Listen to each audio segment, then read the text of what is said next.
Imagine that you have a friend visiting you, and both of you have spent hours watching TV or doing something else. And then you tell the person that you're about to step into the backyard to get something. And then while in the backyard, you stumbled on a snake. Of course, out of fright, you ran back into the house. And then a few minutes later, your friend says, I want to start going home. What would you do? Would you warn the person of the snake, or would you say, it's fine, the person will find out by themselves and handle it? Now, imagine if this is about faith. You know better about your faith, but the other person does not know as much. Would you feel obliged to share with them the truth about what you believe? Hi, my name is Farah J. I'm the director of Dominican Media, and this is Catholic Faith Forum. And on this episode, we'll be answering the interesting question, is it right to try to convince somebody else to join your own faith, to become a member of your own faith? So joining me on this discussion are the hosts of KYF and CFF.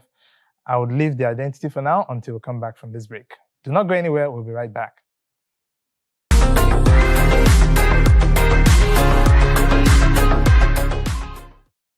You're welcome back to Catholic Faith Forum. I am Farah J. And today on the show, I'll be interviewing the presenters of Catholic Faith Forum and Know Your Faith.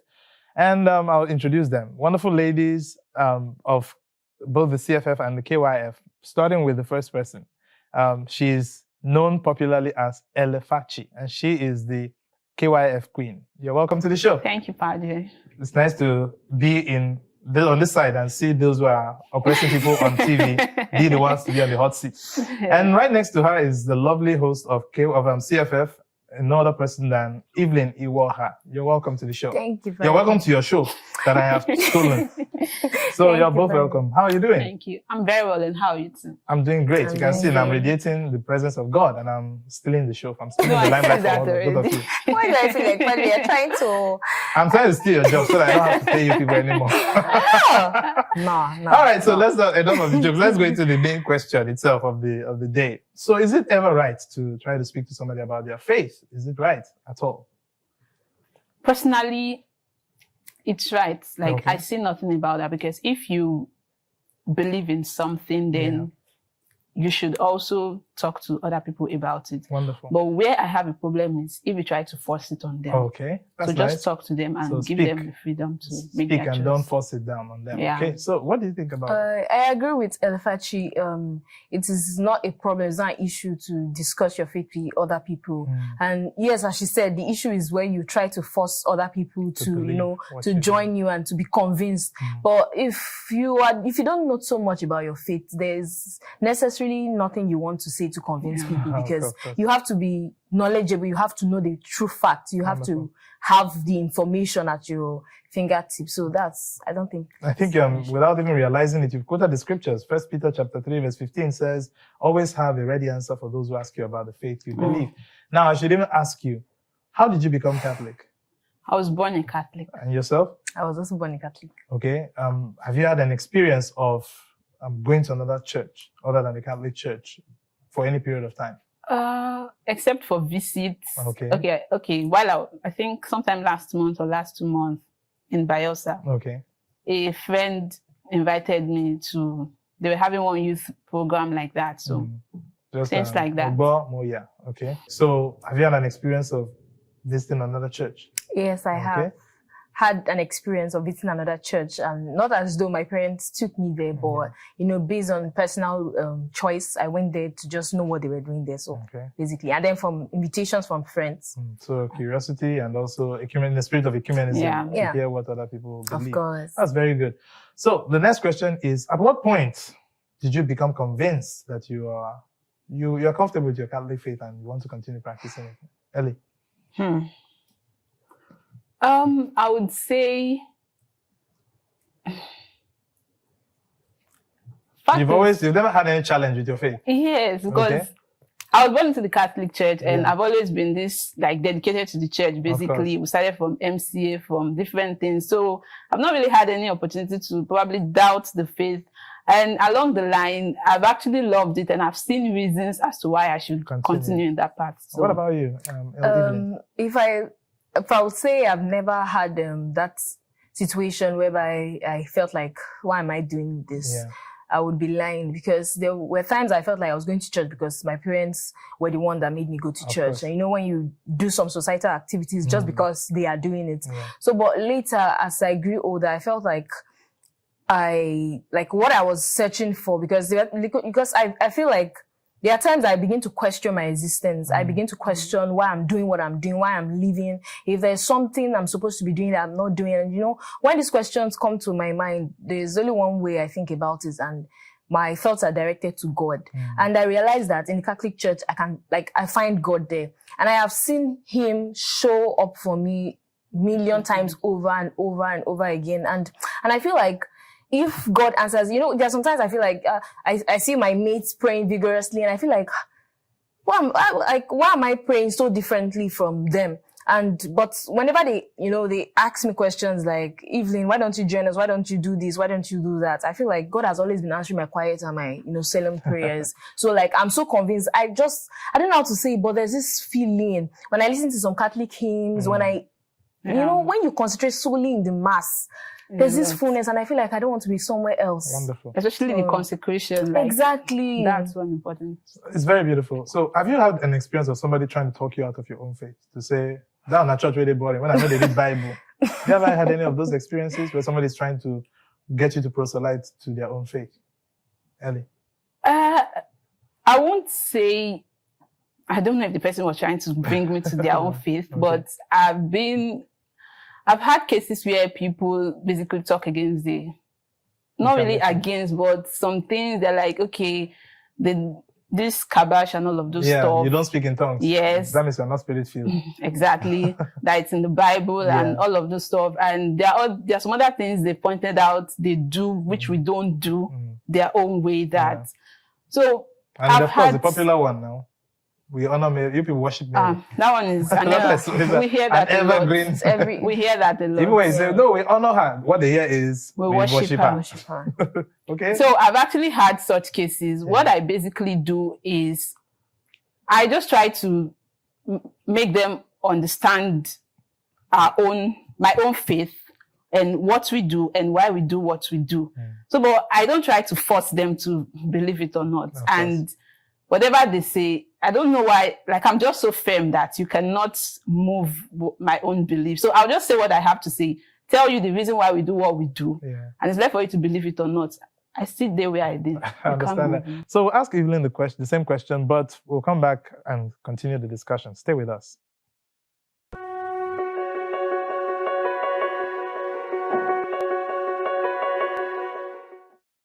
Our saint of the week is Saint Cyril of Jerusalem. Cyril was born in Jerusalem around the year 315, shortly after the legalization of Christianity throughout the Roman Empire.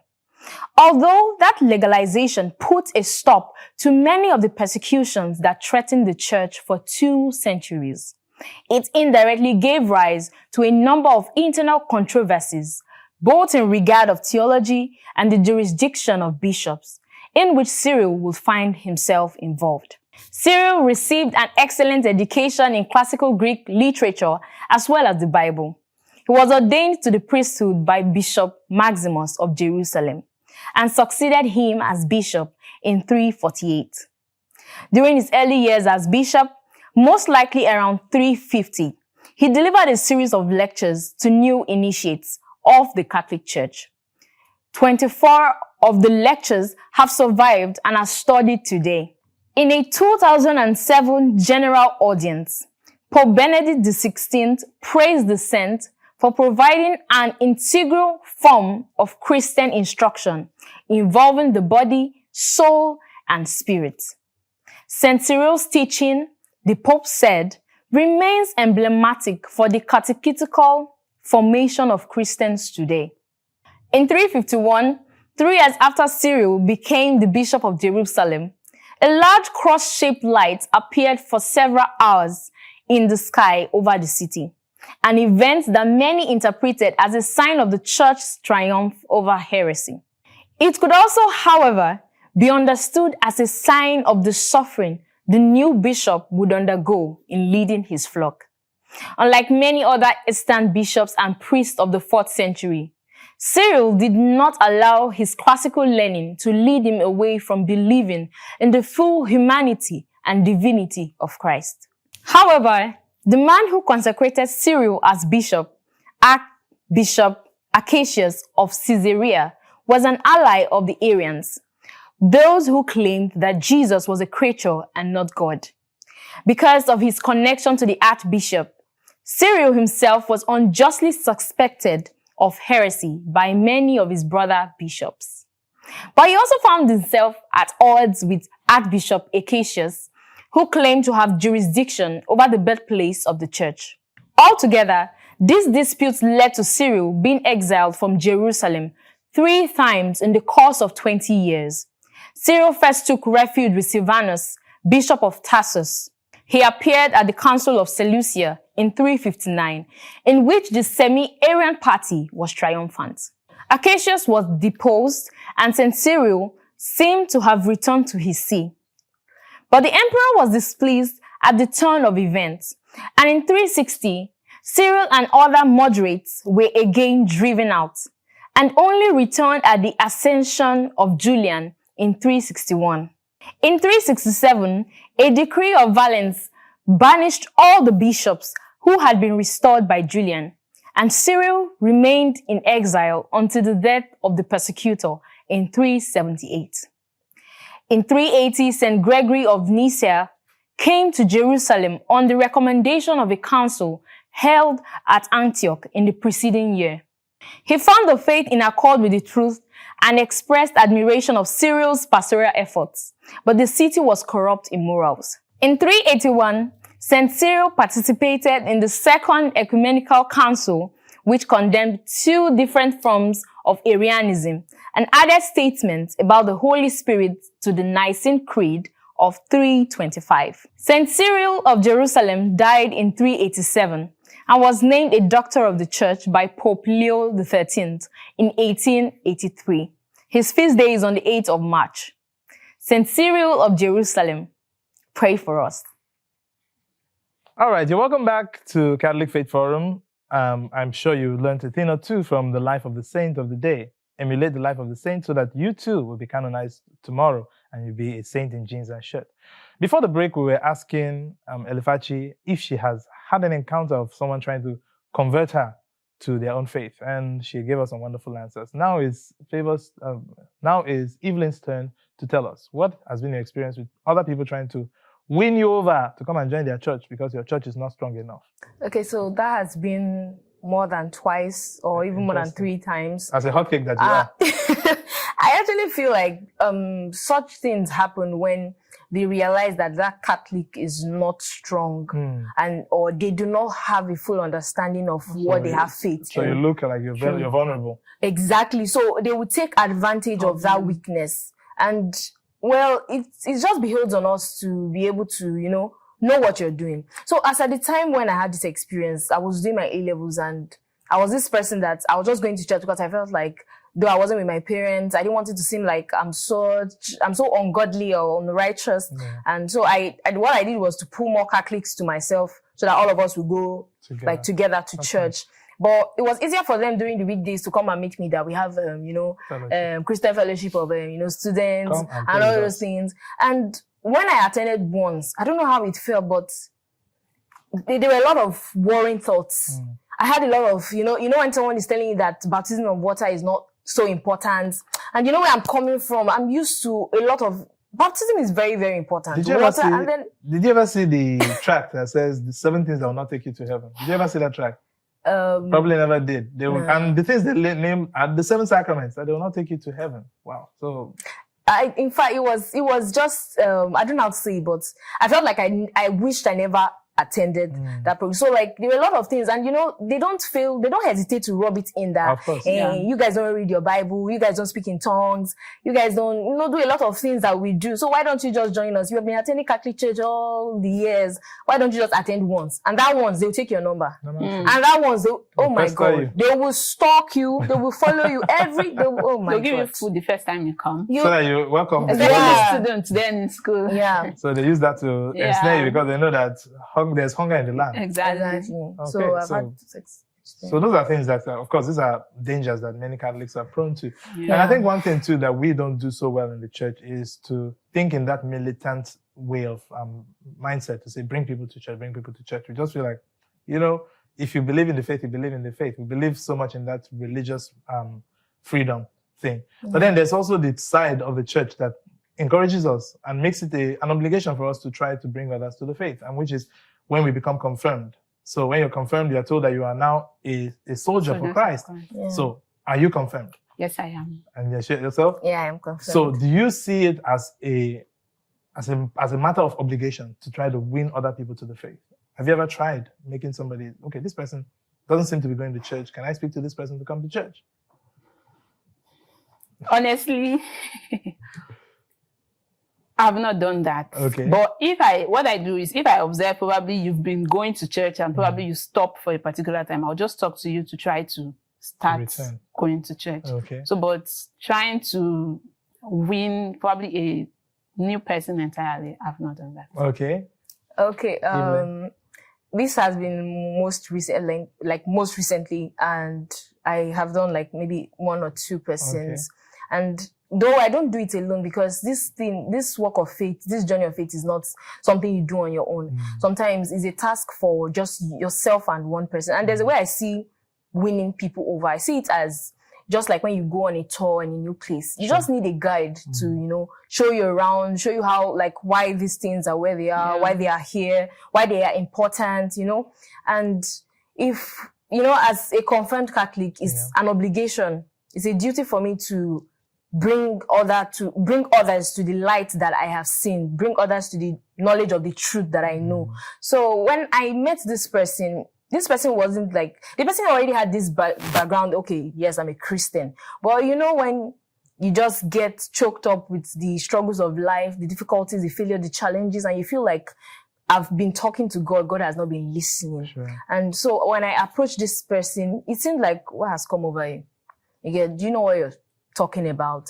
You get, so, but I kept talking, I kept making a lot of instances, and I realized that when you begin to see that it's not about the person coming to church with you, it's about bringing the person to God. Yeah. So the person, he started opening up. There are a lot of things he said, there are a lot of things, and decided to take it step by step, resolving some of the conflict in his mind, and he made up his own mind that he wanted to come to church, and he started coming to church. He started getting committed with some of the tasks that we had as Catholic students. And that was, I don't know how to say it, but it gave me a lot of hope that it could get better. It gave me a lot of hope that no matter how bad it gets, there's still that opportunity to, win people over to the faith. So the first thing I do is that I don't get you to become a Catholic immediately. Sure. What I want is know God, get saved. So with that, you decide on your own. If you want to continue. Let's go on a little break. Let's have the Know Your Faith team, and then we'll come back and answer this question. Stay with us.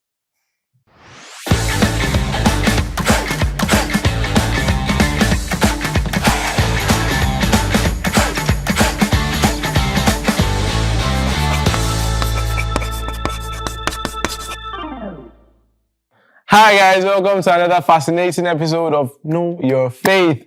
For those who do not know me, I am Jeffrey, your host. So we'll continue with our series, Bodily Gestures at Mass and Their Significance.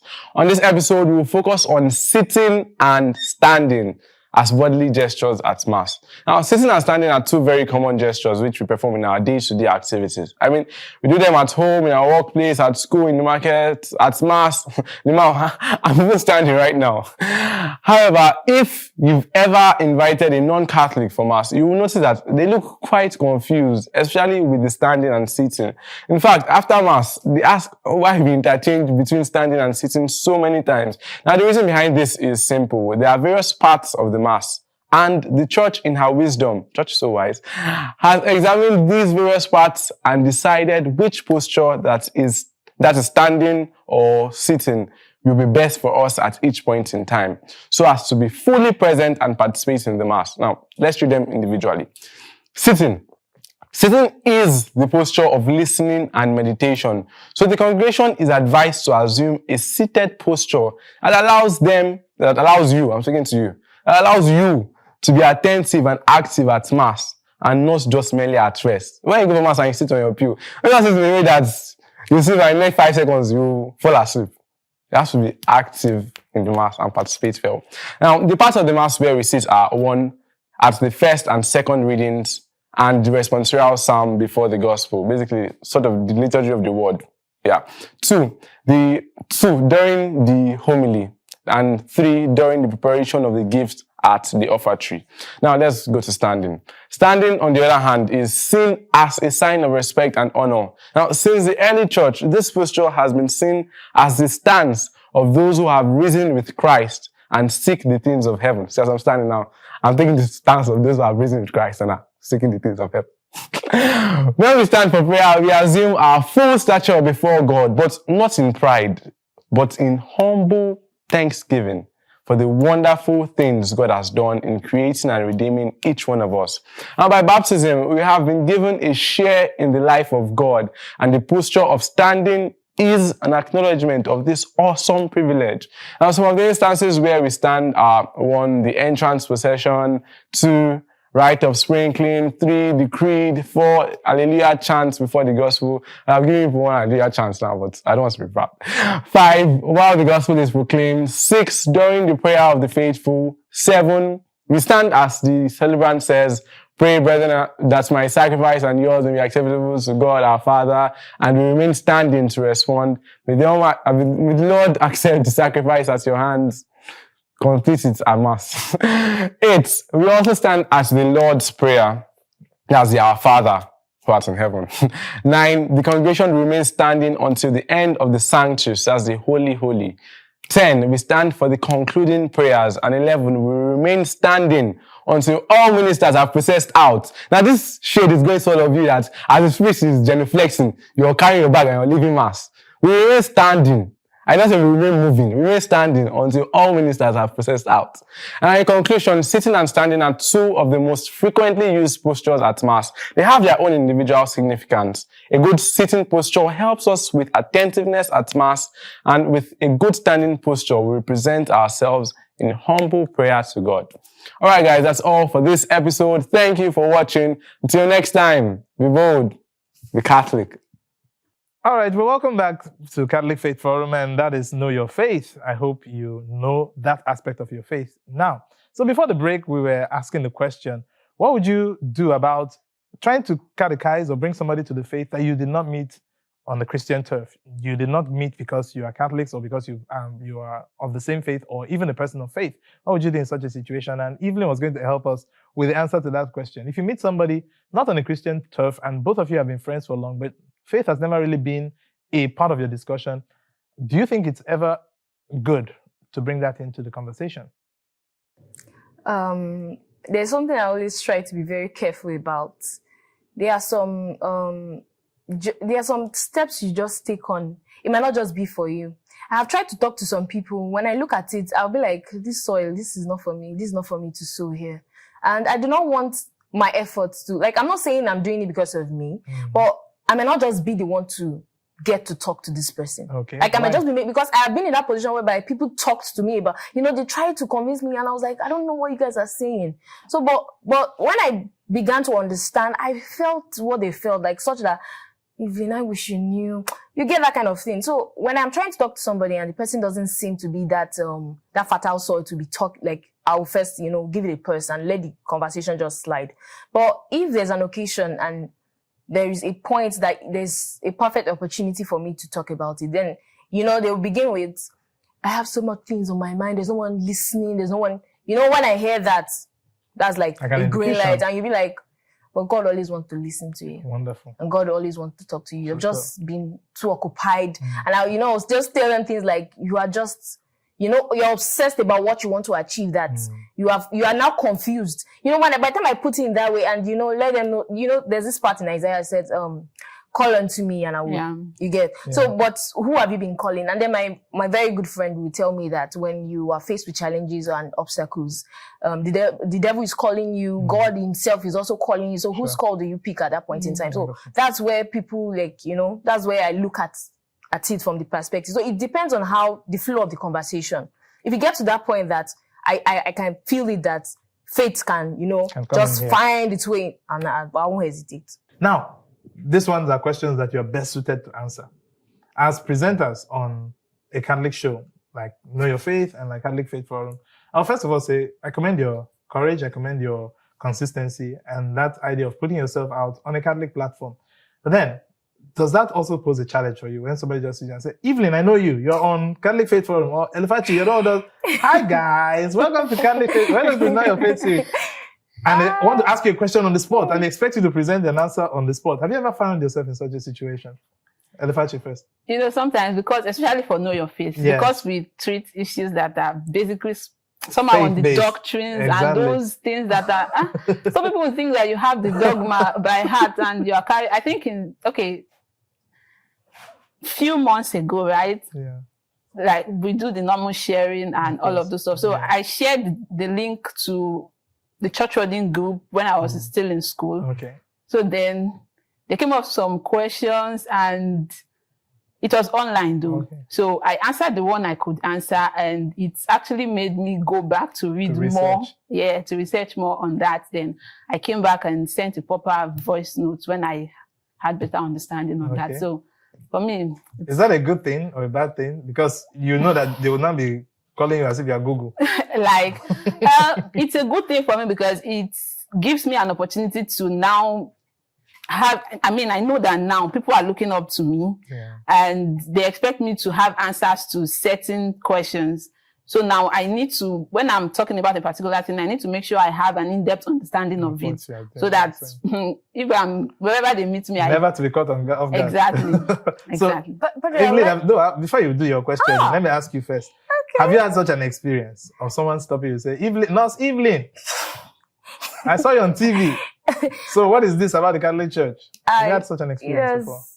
Well, it has happened Okay. like many times, like I can't keep count, but not as do the true questions. I mean, some of them come to share some stories, some personal stories. And when they feel like I'm in the best position, and sometimes I look at them like, I don't know, why me? Why are you telling me this? But this show has made me know that I have to be on my guard. I have to stay vigilant. I have to stay knowledgeable, informed. And it's not because of me alone, but because someone might just need that information. Someone needs to find direction. So I think I found myself in such situations, and what I do is just talk to them, make them enlightened. And when they go, they feel like, thank God I talked to her. Wonderful. So you see that the show is not just about giving out information. It's also about building the people who create this content and provide us with the information that we need.